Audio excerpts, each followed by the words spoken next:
رسول الله صلی الله علیه وسلم د سیرت یو سوال دا دی چې پیغمبر علیه الصلاۃ والسلام رضاعي ورونه د حلیمه سعدیه نه سودی او خویندې سودی. نو په روایتو کې څلور ذکر دی چې یو عبدالله دی، بل حذیفه دی، او خویندې چې انیسه او شیمه.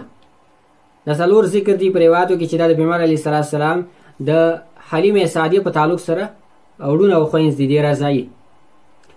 بل سوال دا دی چې د پیغمبر علیه الصلاۃ والسلام د صهیبه په تعلق سره هغه کوم تر دی چې د تر هم دی او د رضاعي ورور هم دی؟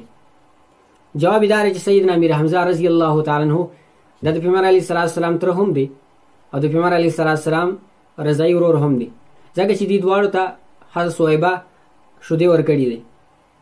دریم سوال دا دی چې پیغمبر علیه الصلاۃ والسلام ته چې کله صهیبه شودې ورکولې نو دا د ازادۍ په حالت کې و یا د آزاده و یا وینځه وه، او دویم دا چې د بعد کې مسلمانه شوی دی یا نه. نو څو رابرې چې د شودو سوال دی نو دغې جواب دا دی چې پیغمبر علیه الصلاۃ والسلام ته چې کله صهیبه شودې ورکولې نو په دغه وخت کې چېرې دا وینځه نه وه، آزاده وه، ابولهب آزاده کړې وه.